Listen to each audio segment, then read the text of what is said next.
উন্নয়নৰ শ্লোগান গোৱা চৰকাৰখনৰ উন্নয়নৰ নমুনা দেখাবলৈ গৈ আছোঁ। মই যিহেতুকে এই মুহূৰ্তত উপস্থিত আছোঁ ওদালগুৰি জিলাৰ নাপ্তিপাৰা অঞ্চলত উপস্থিত আছোঁ আৰু নাপ্তিপাৰা এখন বাঁহৰ দলঙৰ সন্মুখত উপস্থিত আছোঁ। মই মোৰ কেমেৰা সহযোগীক সেই বাঁহৰ দলংখনৰ সন্মুখ ভাগৰ কিছু দৃশ্যাংশ দেখুৱাবলৈ অনুৰোধ কৰিছোঁ। এনেধৰণে আচলতে যিখন জৰাজীৰ্ণ বাঁহৰ দলং আছে নাপ্তিপাৰা অঞ্চলত আৰু সেই জৰাজীৰ্ণ বাঁহৰ দলংখনৰ সন্মুখতে আচলতে একাংশ ৰাইজ উপস্থিত আছে। মই সেইসকল ৰাইজৰ ওচৰলৈ যাম, পোনপটীয়াকৈ কিছু কথা পাতিবলৈ চেষ্টা কৰিম। আচলতে ক'ব লাগিলে পৰিতাপৰ বিষয় যে স্বাধীনতাৰ ৭৫ বছৰ পিছতো আচলতে এই নাপ্তিপাৰা অঞ্চলৰ ৰাইজে এখন জৰাজীৰ্ণ বাঁহৰ দলঙেৰে যাতায়াত অব্যাহত ৰাখিছে, যাৰ ফলত নেকি এই অঞ্চলৰ পথাচাৰীসকল বাৰুকৈ হাৰাশাস্তিৰ সন্মুখীন হ'বলগীয়া পৰা দেখা পোৱা পৰিলক্ষিত হৈছে। মই এইখিনিতে স্থানীয় লোকসকল যিহেতু মোৰ সৈতে উপস্থিত আছে, মই তেওঁলোকৰ পৰা পোনপটীয়াকৈ কিছু কথা জানিবলৈ চেষ্টা কৰিম। কি ক'ব? হয়, নমস্কাৰ।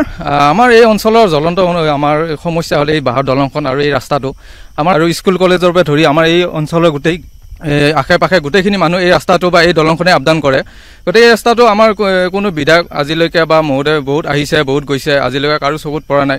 চবে আশ্বাস দিয়া যে দিম বুলি, কিন্তু আজিলৈকে দিয়া নাই। এতিয়া ইলেকশ্যন আহি আছে, ভোটৰ বতৰ আহি আছে, এনেকৈ আহি ফালে আমাক কিবা এটা আমাক কৈ ফালে গুচি যায়। তাৰপিছত তেওঁলোকৰ কাণ খাৰ নাথাকে। আমিও বহুত কিবা খবৰ লৈছোঁ, খবৰ লোৱাৰ পিছত আমাক এটা আশ্বাস দিয়ে যে দিম দে, হ'ব দে বুলি কৈ দিয়ে, কিন্তু তাৰপিছতো তেওঁলোক কাণ খাৰ নাপায়।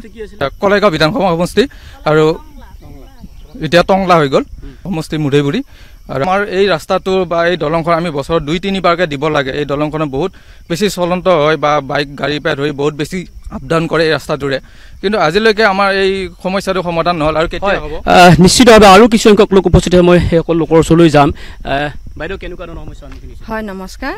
আমি বহুতে কষ্ট হেৰি কৰি আছোঁ, মানে কষ্টত পৰি আছোঁ।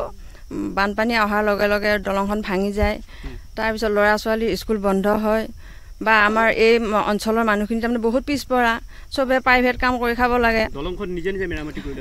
আমি নিজে নিজে মেৰামতি কৰিলোঁ। আমাৰ ঘৰে ঘৰে বা ৪-৫ দিনমান ক্ষতি কৰি আমি দলংখনৰ কাম কৰিব লাগে, আৰু ঘৰৰ পৰা ৪-৫ডালকৈ বাঁহ তুলিব লাগে। বেলেগৰ পৰা একো সহায় নাপাওঁ, যিহেতু আমাৰ গাঁৱৰ মানুহখিনিৰ পৰা বাঁহ তুলিব লাগে, আৰু আমাৰো পথত বা যিকোনো কাম আছে, কাম ক্ষতি কৰি আমি দলংখনৰ কাম কৰিব লাগে। হয়, নিশ্চিতভাৱে ক'ব লাগিব আচলতে পৰিতাপৰ কথা যে এইসকল লোকে আচলতে নিজৰ গাঁঠিৰ উদান ভাঙি নিজে বাঁহ বেত সংগ্ৰহ কৰি আচলতে বছৰ বছৰ ধৰি এই দলংখন মেৰামতি কৰি আহিছে। এইখিনিতে আৰু কিছু কথা জানিবলৈ চেষ্টা কৰিম। কি ক'ব, কওকচোন? কিনো ক'ম, মই বুঢ়া মানুহ, নাপ্তিপাৰা গাঁৱৰে মানুহ। ধৰি লওক দলংখন আজি ৬০-৭০ বছৰমান হ'ল। দলংখন আমি যেনেকৈ বাঁহৰে দিছে, এই বাঁহৰে, আৰু আমি হাজিৰা কৰি খোৱা মানুহ, কাম ক্ষতি কৰিলে ৫-৬ দিন লাগে আমাৰ বাঁহ তোলোতে, কামি উঠাওঁতে, বান্ধা কুন্ধা কৰোঁতে, নিজৰ পইচা ওলাই গুণা টুনা আনি বান্ধিব লাগে। সেইখিনি বান্ধি কৰিও আৰু কি কৰিবি আৰু। এইখিনি জনপ্ৰতিনিধিসকল নাহে নেকি আপোনালোকৰ অঞ্চললৈ? আহে, কেইবাৰ আহিছে, কেইবাৰ আহি জুখি লৈ যায় যে দ কিমান, লম্বা কিমান, সেইবিলাক লুখি লৈ যায়।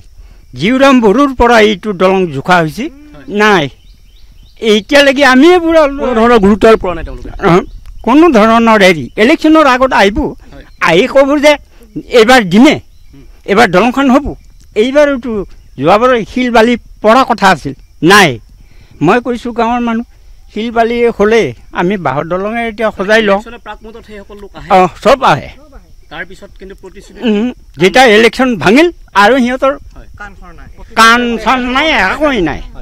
হয়, ক'ব লাগিব আচলতে নিৰ্বাচনৰ প্ৰাক মুহূৰ্তত সেইসকল জনপ্ৰতিনিধি এইসকল লোকৰ ওচৰলৈ আহি আচলতে তেওঁলোকৰ ভোগ ভিক্ষা মাগে, আৰু তেওঁলোকে প্ৰতিশ্ৰুতি প্ৰদান কৰি আহিছে যে দলংখন হ'ব, কিন্তু সেই প্ৰতিশ্ৰুতি যেন আজি প্ৰতিশ্ৰুতি হৈয়ে আছে।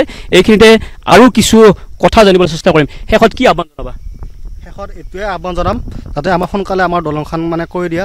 যদি কৰি নিদিয়ে, এইবাৰ আমি ভোট বৰ্জন কৰিম বুলি ভাবিছোঁ। আমাৰ গাঁৱৰ গোটেইখিনি ভোটাৰে ভোট বৰ্জন কৰিম। হয়, নিশ্চিতভাৱে ক'ব লাগিব আচলতে এনেধৰণে আচলতে খুবেৰে এটা কথা উল্লেখ কৰিছে, যদিহে তাৎক্ষণিকভাৱে আচলতে এই দলংখনৰ নিৰ্মাণ কৰি নিদিয়ে, তেতিয়াহ'লে আচলতে এইসকল লোকে এইবেলি তেওঁলোকে নিৰ্বাচনত ভোট বৰ্জন কৰাৰ নিচিনা সিদ্ধান্ত গ্ৰহণ কৰিছে।